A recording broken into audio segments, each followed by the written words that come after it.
All right, we're getting into the legs and core lift. This is going to be hypertrophy and max strength focused for the lower body. Let's get into it. The first movement we have is barbell back squats. The set rep breakdown for this one's going to be 30, 15, 8, 4. Kind of an Arnold set, so starting off higher muscular endurance focused and then working to a heavier set at the end. As you can see, I'm hitting good depth. I'm going to switch angles here, making sure I get my thighs parallel to the ground. I like to open my toes out just a little bit so that my hips open up and I can hit quality depth, but trying to engage the hamstrings, glutes, and even work the quads a little bit in there on those depth barbell back squats. Next movement we have box jumps, just a 3x8 for this one. First video we got a slow-mo video showing the explosion. You got to reach those arms back and use those arms to propel you upward. Alright, you don't have to try to do a max height or as high as you can possibly jump for a set of 3x8. However, you do want to challenge yourself a little bit. Ideally, for 8 reps in a row, you can hit touch and go where you're not having to step back at all. But if you want to go a little higher, no problem at all to take a small step back between those reps. Alright, when you land on the box itself, no worries about standing up after every rep. Just make sure you get your feet all the way on the box so you're hitting full jump capacity on every one. Next, we got machine leg curls. This is an individual exercise, no superset.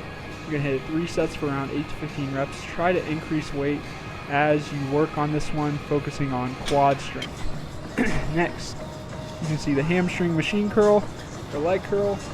Obviously focusing on hamstrings isolation here. Again, this is going to be an individual exercise, around 3 sets for 8 to 15 reps. No need to superset with anything else.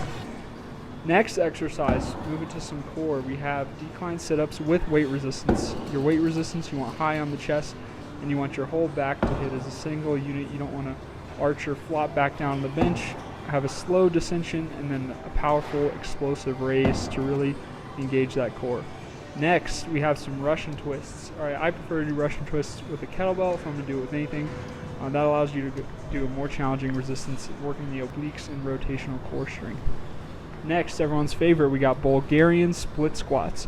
Alright, that back knee, I try to get it all the way to the ground each time, but you should at least get that front knee to around 90 degrees as far as depth goes. Box height, you only want to go 6 to 10 inches here, and you can load resistance in many different ways. Here I'm putting a barbell on my back. That's a great way to do it. You can also hold dumbbells or kettlebells out to the side. Another great way for Bulgarian split squats.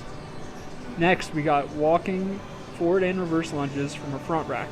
So this is going to be superset with the Bulgarian split squats. Here I'm doing it with a sandbag, but again, there's many different ways you can do it. Front rack kettlebells, barbell, dumbbells, lots of ways. Alright, we got a tough one here. L-sit holds, 4 sets of 10-second holds. Just trying to hold as long as you can. If you need to break that up even more, go ahead. Difficult movement. Next, we got our hanging straight leg raises. Alright, we want to keep our legs fairly straight on this one. Here I add some sweeping motions, some more difficult hanging oblique exercises, but the straight leg raise itself, it's really great for the core, and it's also good for those hip flexors as well. And hanging down from a pull-up bar is a very challenging and difficult way to do it. You can also do it from an ab machine with your elbows flat on that as well, and that'll be a little bit easier version or regression. Here I'm doing some walk downs. Next exercise, we got our final movement for this workout, wall sit holds. I prefer to hold the weight resistance to the side and not have it in our lap. That gives you a much better challenge when you want to get those legs to 90 degrees. And you're just holding for 1 set, 2 minutes to finish out the workout. Enjoy.